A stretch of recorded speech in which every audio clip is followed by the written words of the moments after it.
Hey, hey, everybody. We are live for Village Voices. Happy. What is today? Wednesday, May 27th. We are in for a treat tonight. Yeah. Hey, everybody. Hey. I'm telling you, this is going to be a good one. Hey, everybody. So we're going to lay by. Come on in, get comfortable.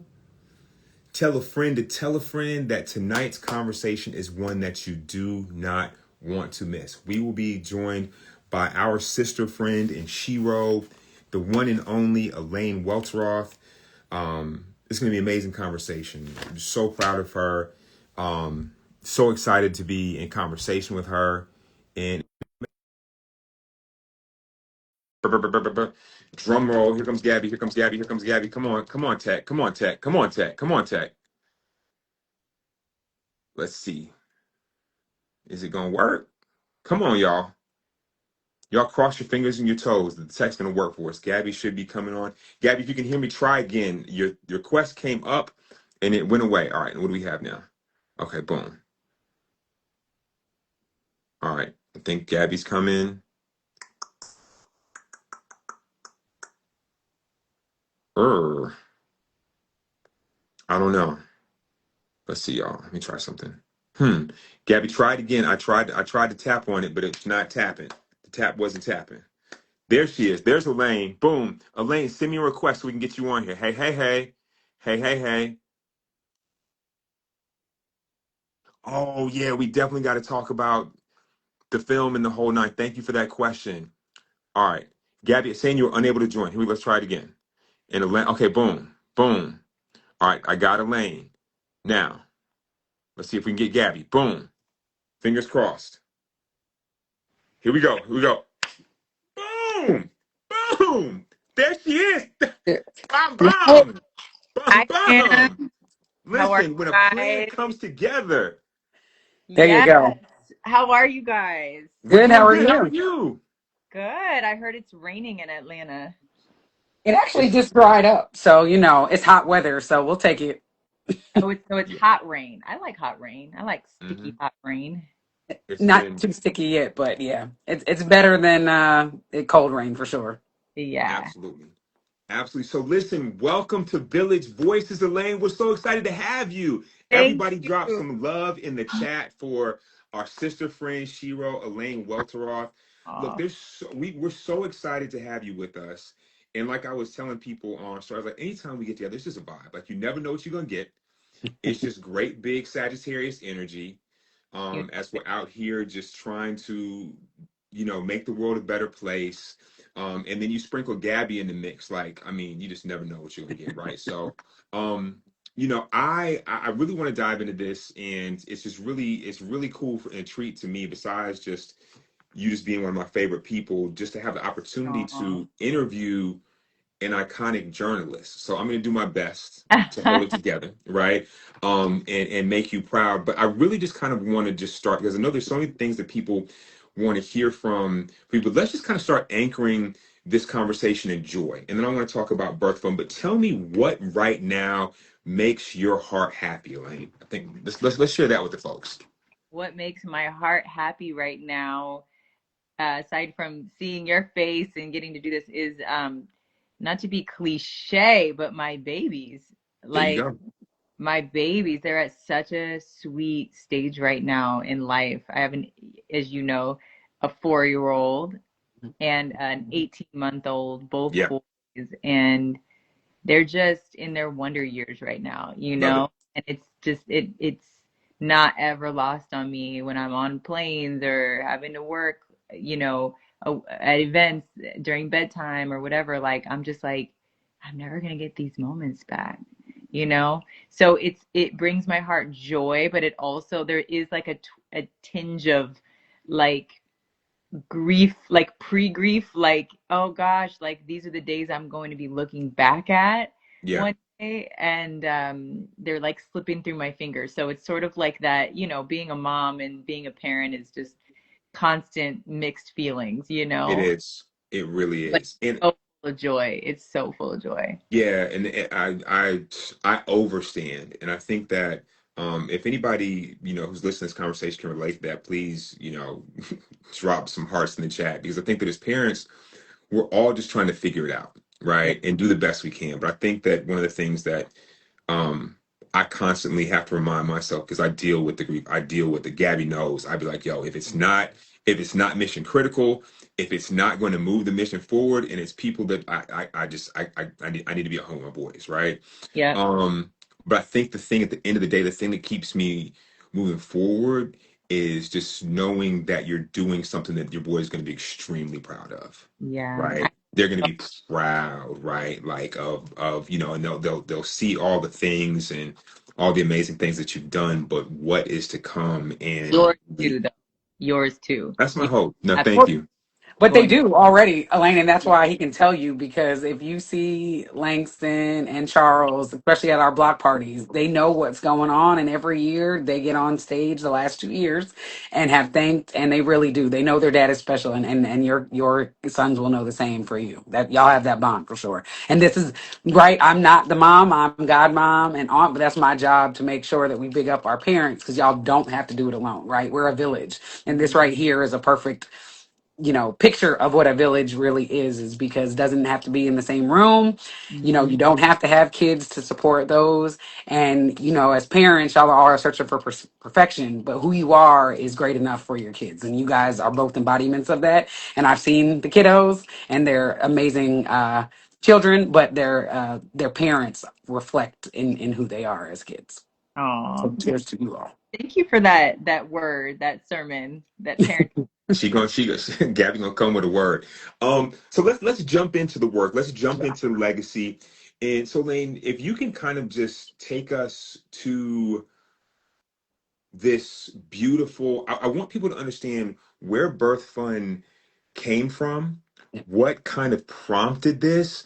But I really want to share with people, because I think they see the social media. I think they see your presence. I think they see you all over the country, all over the world. But I think it's really important for people to understand, particularly who may be wanting to start some sort of movement of their own, what you have been able to accomplish in such a tremendously short amount of time, and it's truly groundbreaking. So if you kind of share the kind of the origin, but then really pop your what about what Birth Fund has done. Pop it. I feel like I'm gonna give you that opportunity, that invitation, because you're the best at that. But what I will say for those who are not familiar, Birth Fund is a nonprofit that I started. We just celebrated our second birthday. Uh, but I actually realized it's been 3 years.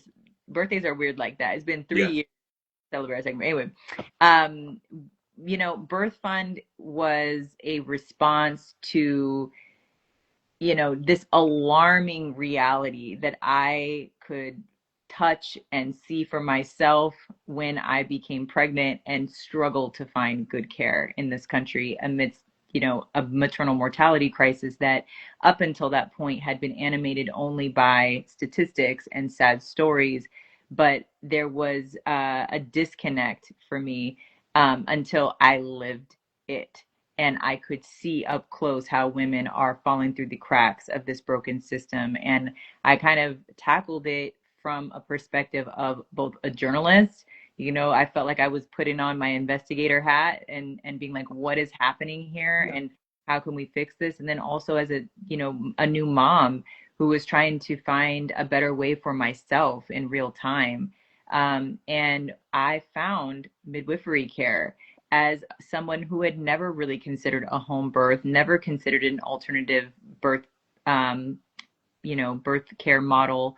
Um, and it changed my life. And it was such a transformative experience going from being disrespected and diminished and depressed uh, after having these negative experiences with OBs that didn't want to answer my questions, that Yeah. didn't time, that didn't feel safe. And then to finding these midwives that specifically shout out Kim Durden from Kindred Space and Allegra Hill. They showed me what's possible. in birth. They showed me what care really looks like. They showed me that every alarm that was going off in my body was, when I was dealing with these doctors and these hospital systems, was going off for a reason, not because I'm difficult, not because I'm asking for too much, not because I'm crazy and making things up, because I was being gaslit and Yeah. because there's a better way. And so once I came through this experience, going, I felt like I went from the dark to the light.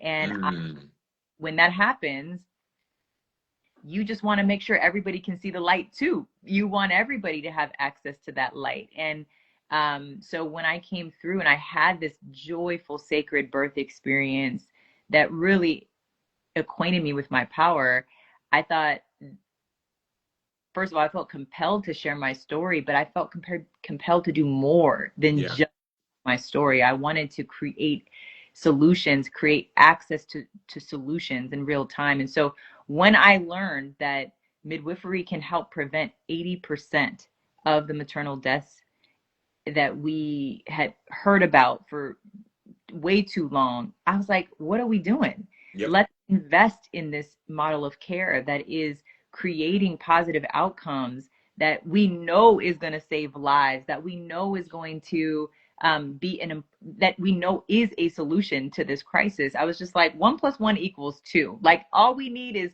resources and storytelling to amplify what they're doing, to change the brand around. I like to say that, sort of tongue in cheek, we're changing the way we think about midwives. We're rebranding the way midwives are thought about, so that more people will understand that this is an option that is worth exploring. And for those who already know about it but don't have the financial means, we want to support them in making the right birth care decision for them. So that's the sort of backstory. But what Birth Fund is a fund that gives direct grants to support midwifery-led births all across the country. So we basically partnered up with people I know, from Serena Williams to Aisha Curry, Carly Kloss, just a group of incredible culture shifters in different spaces who invested in this fund. And we then rallied corporations from Babylist to SoFi, the bank, to JP Morgan. We hit up everybody that I work with in every other part of my career. And we created this multi-million-dollar fund to give money directly to these families and to support these midwives in the work that they're doing. And it's been one of those missions that I felt so called to, and that has required every part of me, every part of my skill set, my Rolodex, my time, my energy over these last few years. And it has been some of the most rewarding work of my life to know that we are doing our part to help stand in the gap for families in real time, and to lock arms with people like you. Yeah. To be in this work, in this movement building work with you all, because it's going to take all of us, right? Like, we are doing direct grants. We're also piloting a midwifery scholarship fund, because we know that we need to sustain that workforce. There's so much work to do there. But we decided, and this is the message to anybody who wants to start something to help the world be a better place. You have to, one, pick a problem that you feel uniquely called to solve. Straight up. And two, start with what you have and do what you can, right? Like, I know you can't, I always say you can't boil the ocean, right? But you can improve one little part of the sea. And so I'm looking at this complex, big problem that is maternal health in this country. And I said, this is the part I know I can uniquely help solve. I can solve from this corner. I can advocate and fund midwifery-led births. I can advocate for and fund midwifery-led births, because we know this is an evidence-backed, data-backed solution. Like, I can do that. I can rally the funds. I can storytell around this. I can get people to join this part of the movement. But we need people like you who can help change the laws. We need people who are like Latham, Mama Glow, who are working on the doula aspect of this crisis and helping making sure that we have enough doulas to go around for the people who are deciding to give birth at home in birth centers and also in hospital systems. So it's important to so I would add on to those rules, like pick your problem, start where you can with what you have, and link arms with people who are doing other parts of the work Yep. that they can do better than you can. I think if everybody just operates in their zone of genius, there is no stopping what we can get done. We can accomplish so much more together when we're each focused on what we can uniquely do, and when we amplify and work together across the issue. And I feel like our relationship is such a beautiful example of that, Absolutely. and that's what brings me joy. I mean, this work isn't easy. It's so not easy building a nonprofit when you're not a nonprofit, and fundraising when you've never fundraised before, building programs that, operationalize this vision, hiring people, man. And never existed. It's it's a lot of work, but Never existed. but yeah, building something, birthing something that has never existed before, and then like nurturing it alongside the children that you actually brought into this world. It's a lot, Absolutely. Charles. It's a lot. But I see Bobby in the chat. Bobby, Hey, Bobby. brands like Bobby have been so supportive since day one. And I just keep going back to the community of people who care about this. And that's where I get filled up. And so, yeah, that's my long No, story. it's all good. And Yeah. we love it. And that's exactly what I wanted you to share in a way that only you can. So a couple things I want to say is I think firstly, it's been such an honor to watch this take shape and to watch you and Jonathan. I got to shout out my brother Jonathan, right? Because he shares you, him and the guys share you with all of us, right? And I know that he is your biggest cheerleader. I know how he rocks. And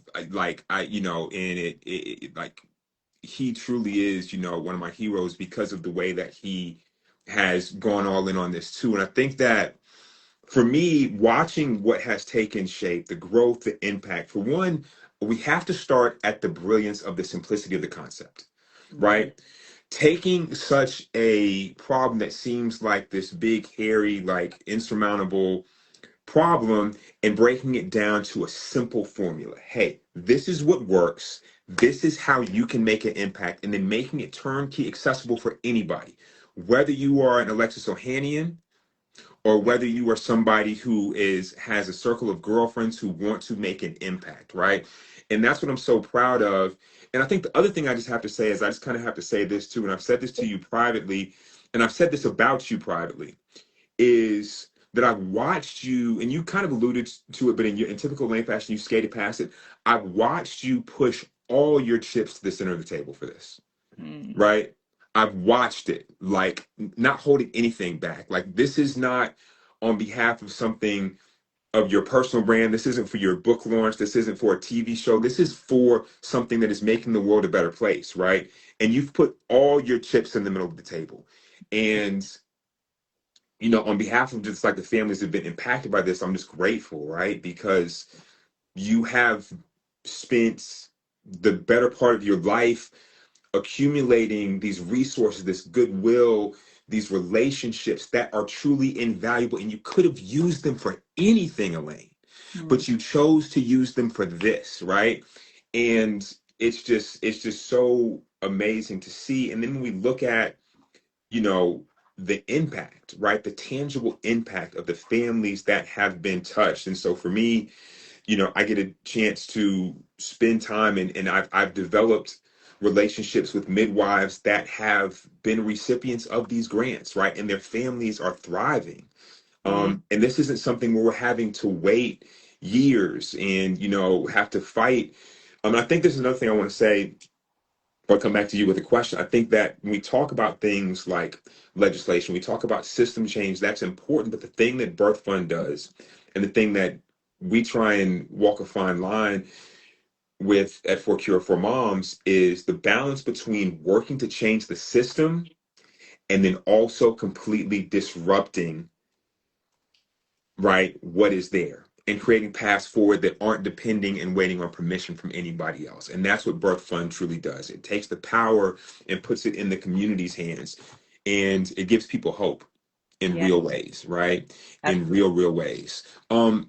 Elaine, talk to us just a little bit about and I don't know, Gabby, if you want to step in, but I just wanted to, I want you to talk to us just a little bit about, and another thing I'll say too is I've also watched you put personal projects on the back burner. And I know there may be people that are waiting on you to do deadlines. They might be mad, but you have really pushed all your chips in on this, and I'm grateful. So talk to us about what's next. I know you talked about the scholarship, you talked about some other things and how these kind of how Birth Fund is kind of planning to scale the impact over the next year, couple of years. Yeah, well, I want to go back to something that you said about um, that balance of systems change versus what we do, which is we are working around the system. Yep. I, I think it's probably a byproduct of my personality and my impatience. And your Oakland roots. Yeah, I'm like, you know what? I'm as an outsider, I think I also have an advantage, a competitive advantage in the sense that I'm like looking at the lay of the land when in regards to maternal health and all of the incredible organizations and the work that's being done. And when I was like, you know, entering this space, I'm like, I don't want to be redundant. There are people working on legislation. There are people working on the doula aspect of this. There are people working on, you know, trying to make sure that, you know, the insurance aspect of this. There's so many pieces here, and there's people working on this globally. There's people working on it domestically, and I was just like, okay, who's working on behalf of the mothers who are pregnant right now? Yeah, Because systems, God willing, will eventually change, but these moms who are pregnant today do not have time to wait for those systems to change. And absolutely.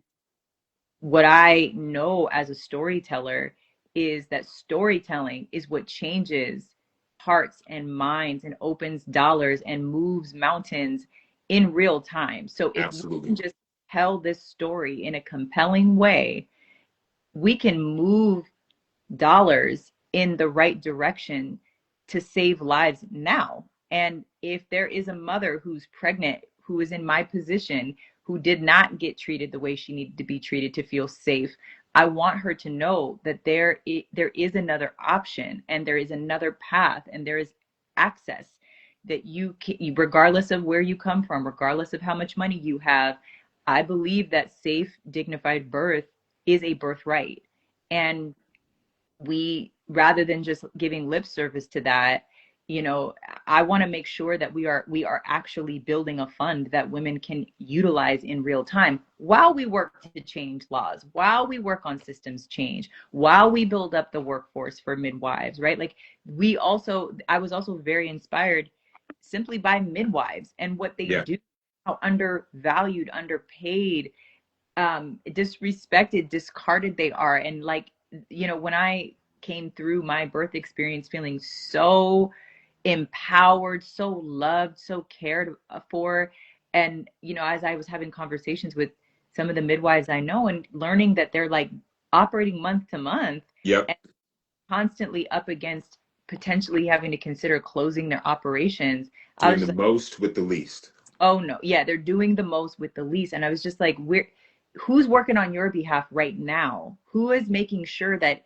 if your client loses her job and you're halfway through care, that you don't have to make that tough decision between working for free, which is not sustainable for your business, or letting this woman go back into a system that was not built for her, and worrying about her and her child. Like, these are impossible positions that people that should not have to be put in. Professionals that Yes. hard at their job, that care about their job, like they shouldn't be in those positions. So I just wanted to give more color to why we work the way that we work, and the spirit behind it. I really believe that the quickest way to change laws is through the people.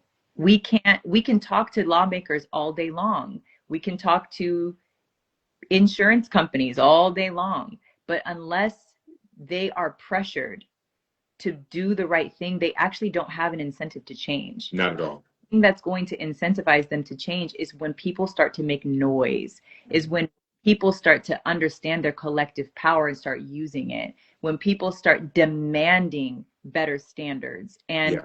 so by rallying for midwives and telling these positive birth stories that are coming out of birth centers and home births, and by showing people there is this other way, forget what you heard, we're going to tell you a different story you haven't heard before, like empowering people with information, informing them, we're building a grassroots movement that is going to put pressure on these systems to force them to change, right? And so we have to take this work out of the hands of, just the, activists and the lawmakers who only move when we make them to move, or, Yeah. the people who have consolidated power, and we have to redistribute that power and remind people of their power and remind Yes.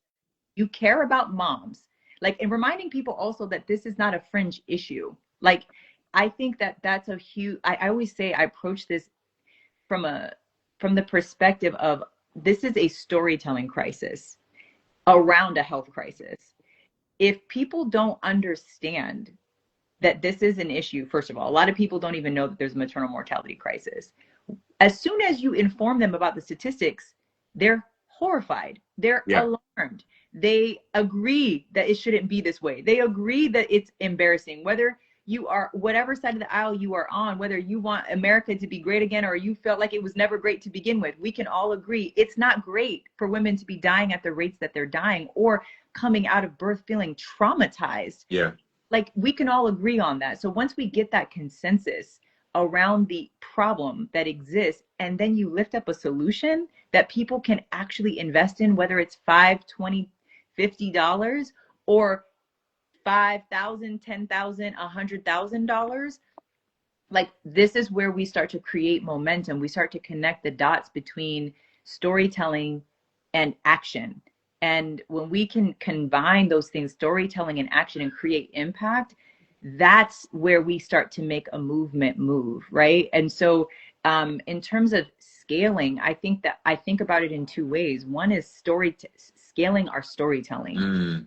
That is really how we are going to continue building momentum around this movement.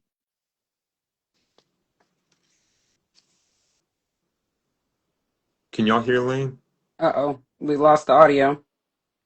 Uh-oh. There we Got go. you. You're back. We got You're you. back. Got you. Okay. I was on a roll, y'all. I was Yeah. on No, a we roll. got Like, you. We wait, got you. what? Scaling the storytelling. We got Storytelling. that, and then it was, but it's back. Okay. I just was saying, for better, I love what someone said in the caption, by the way. They said in the comments, they said, use what's in your hands to do what's in your heart. I am going to Love that. use that. I think that's absolutely the message behind Birth Fund, because truly what I've built, anybody could build this, right? Like, it really just takes will, intention, and a real investment. Yeah. And anyway, going back to the question of, like, what's next for Birth Fund, I think, from the very beginning, part of my, if I'm honest, the hesitation to go all in on this is the thing that dictates if this model scales is plain and clear. It is resources. It's fundraising. How much money can we, the amount of money that we can raise Directly will correlates. directly indicate whether or not we can scale, in terms of the tangible real time impact. And so that has always been challenging for me, because I am ambitious, and whatever I build, I want it to scale, right?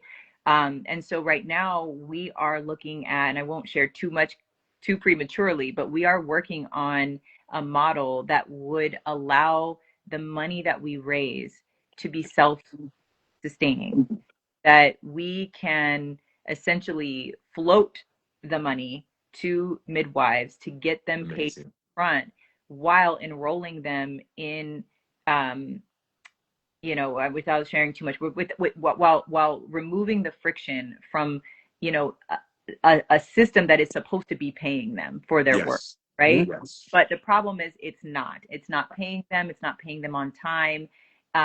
It's creating unnecessary, bureaucracy and burden that makes it hard for midwives to even be able to accept, insurance and to be Yeah. able to roll in that system. And so we're working on something on the tech side to try to solve for that. And in the meantime, Amazing.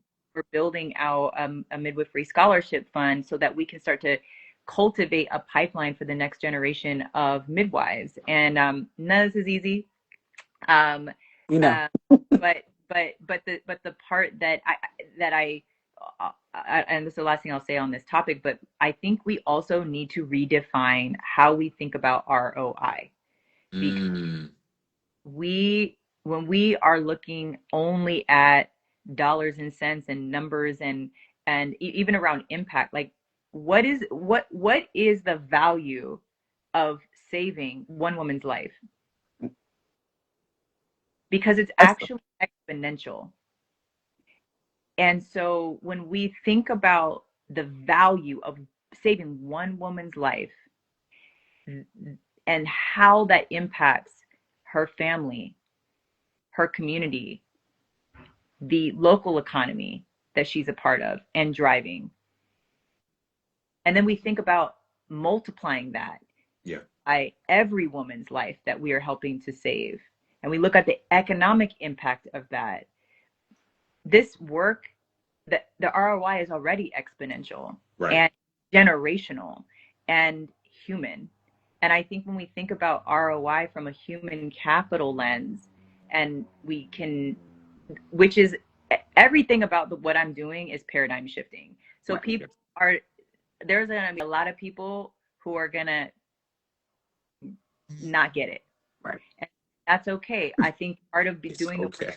is we're sometimes going to be like, in a few generations they're going to get it. They're going to realize what we've been doing, and I'm doing it for them. I'm doing it for the people who are going to realize at some point, oh, this actually is the way to make change. This is actually the way. We have to change our paradigm around all of this, around birth, around what's acceptable, what's not acceptable, about what we should be expecting and envisioning for our births, who should be delivering our babies and where, what that looks like the norms around birth. The whole paradigm around birth in this country needs to be shifted. The way we think about paying care providers Yep. needs to be shifted. The way we think about the ROI on fundraising needs to shift. Like, so and it's all of it is about centering, and this is not to get too philosophical, but centering our humanity, right?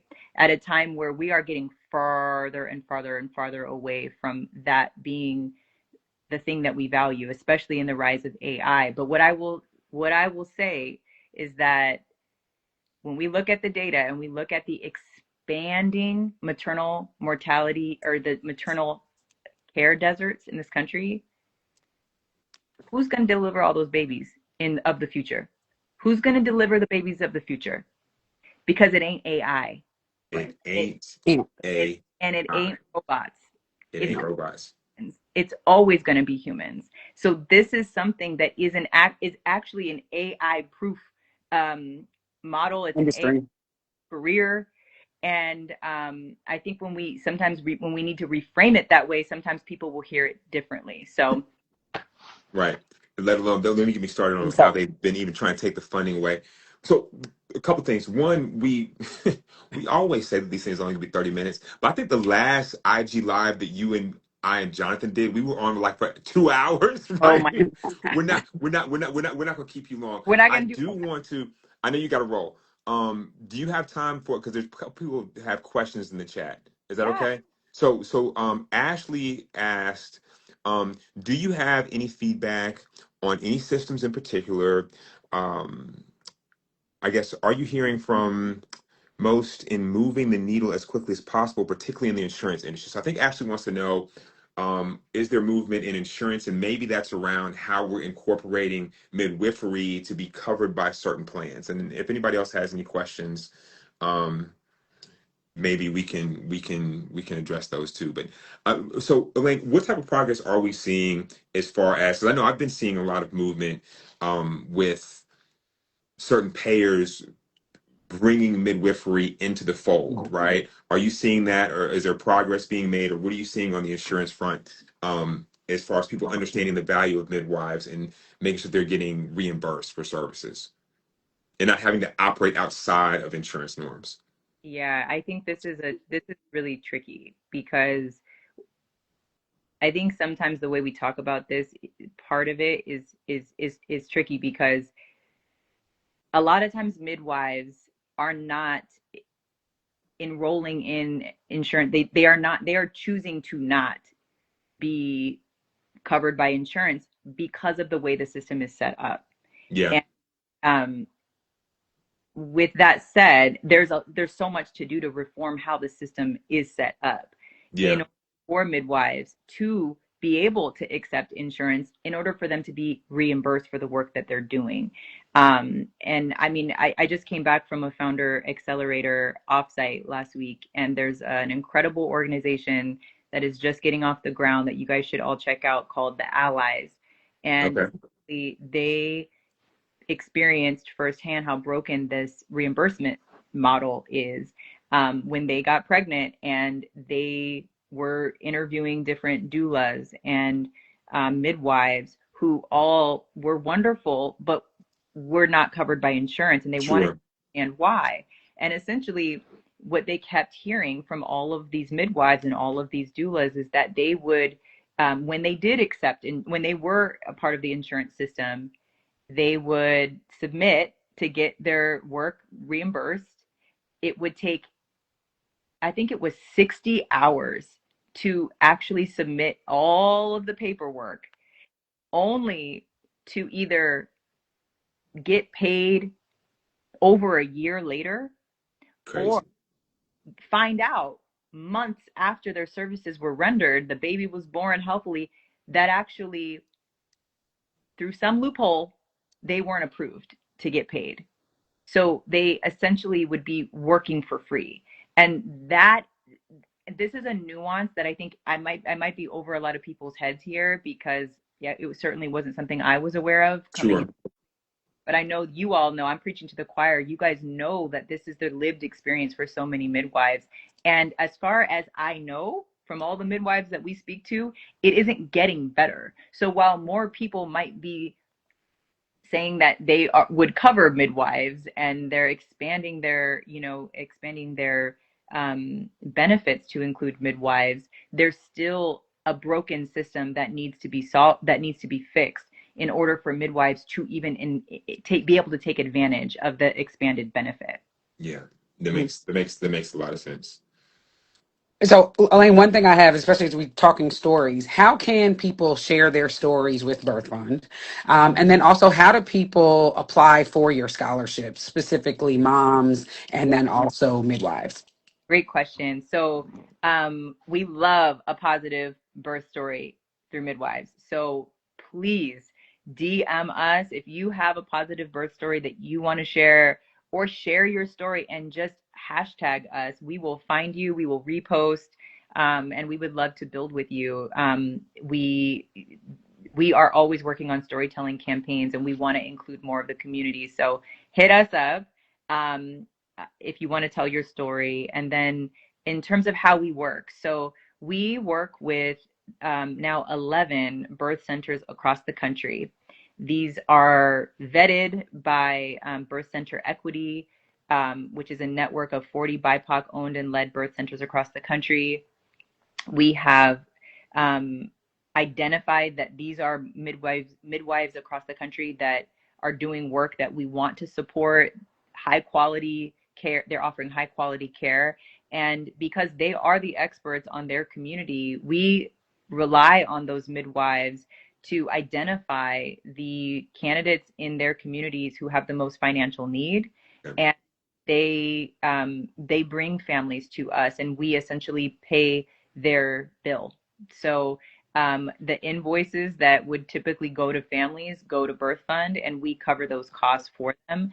And with every family that enrolls in Birth Fund, we have a get to know you form. So we like to, we ask for, a video to submit, sharing your story. We want to get to know you. We want to understand why you're seeking out midwifery. We want to know all about your experience, for the purpose of collecting data, but also sharing your stories. And it's, ideally we would be able to have an open call for all moms who need this care, but unfortunately we have to work in a much more methodical way because, first of all, there aren't enough midwives to go around, sadly, today. And so we have to be, and we want to be really, really strategic and intentional about making sure that we know the midwives that we are supporting. We can vouch for the care that they're giving. And so we're growing in a very intentional and deliberate way. But hopefully we get to a point where there are so many midwives and they are vetted that we can, shift to a model that allows people, moms in real time, to apply directly to Birth Fund. So in terms of where we're going in the future, that's definitely something that is on our roadmap, and it's something that was on my heart from the very beginning. But you learn things as you start to build a nonprofit. You learn you learn how operations actually need to go, and sometimes you have to quell your big vision a little bit. You and Charles can talk about that anytime. Yeah. No, But it's just you start. You got it's steps. That's all. it's You, steps. We we go get there. our big vision, and sometimes we have to refine that a little bit and like step it out. It's part of the Yeah. process, and It that's is. all the piece. You learn from everything, and you grow. And you guys have been growing. I mean, the proof is in the pudding. So yeah, I mean, the story is definitely there, and the evidence is there. And what you are able to do with culture, and that story is what is going to guarantee this as a successful model. Thank And you. so Thank one I think this is a perfect segue, Elaine. I know that you have to dash. Yep. But there was one question I think we definitely want to share, and that question is how can people donate, support, and potentially volunteer? So I think that's a great question to close us out with. Yes. Um, you guys go to www.thebirthfund.com. Birthfund.com was not available when we started. We did not have time to see this. Negotiate. We are Birth Fund. Our website is thebirthfund.com, and you can learn all about our work there. We make it very easy to donate, no matter what amount you can give. We are so appreciative. We also do something called a funding circle. So if you have this fire in your belly as you are listening to us talk about what we have built, please join us, because as I said, anyone can do what I have done with Birth Fund. It really starts with recognizing that you want to be a part of making a difference, Yeah. to recognizing the influence that you have over your direct community and the contacts in your phone, and then taking action. And it is as simple as literally taking the link to our fund funding circle, if I can get words out, our link to our funding circle. And you just text it to a friend, and it literally will send a pre-made message to your friend, inviting them to your birth funding circle. You set a financial goal. If you want to sponsor one birth, set it to $10,000. You can around your church community. You can send it to your work community. Love You it. can girlfriends. You can Love send it. it. You get your mom involved. You get your dad. Get your in Charles's case, rally the dads. Like, this is how we make a movement move. It is through grassroots efforts like these. And when companies and family offices. Can you guys hear me? Jonathan called me. Uh-oh. Okay. Okay. but that's when policymakers, when insurance companies see that people are engaged in this work and frankly doing the work that the government should be doing on behalf of mothers, Yep. it puts them to shame and it invites them to do things differently and to get involved in fixing this problem. So anything supports this work, and we invite everyone to see that there is a place for you in this movement. Amazing, amazing, amazing. Elaine, we love you to life. We're so I love grateful for you guys you. so much. Listen, we're so grateful for you. And, just like I was having this conversation today about just how, and I was even sharing this with you. We were together in DC, that when I first started, this was a really lonely journey, but to just have this amazing extended family and family that you were very much a part of, you know, on this journey. We're just so grateful, right? We're so proud of what Birth Fund is doing, continuing to do. And look, we know that the best is yet to come. So we Well, I appreciate you joining Village Voices and all of the things. I Said the know you're truth. trying to wrap it up, but I also need to give you your flowers because I need everybody to know that you were one of the first calls that I made when God put this on my heart and I Yeah. was like, is this crazy? Charles, I feel called to do this thing. Is this additive? Is this helpful? Does this make sense? Do you think I should do this? And will you support me if I do? And you have been such an incredible champion and role model. And I never want to be in a room without you. I think that every room is better with you in it. Thank you so much. Yeah, and I just thank you for welcoming me into this work and recognizing what we are trying to do in our hearts in that for this work and just making space for us. I think sometimes in these movement spaces, something I've learned is that sometimes it's not always so welcoming. And you're wait, I'm trying to support Trying to fix the it. people. Yeah, yeah. And I think you know, people are people and there are egos and there is territorial, people can be territorial and competitive. And it's like, to me, this is not how we win. We only win together. We win with an abundance mindset. We Yes. win when we recognize how to link arms and like do what we can only do together to, do it together. And I think you just embody that. And No, thank you. you've made it so such a warm place for me to settle into and to find our footing in. And I'm just always in your corner. Both of you already know we're fam, and I'm gonna be calling on y'all because we this work only is getting heavier and harder. But I'm not gonna give it up. But we definitely we got lots more to do for We sure got you. We together. got you. You We know are how we rock. stronger and better together for sure. Exactly.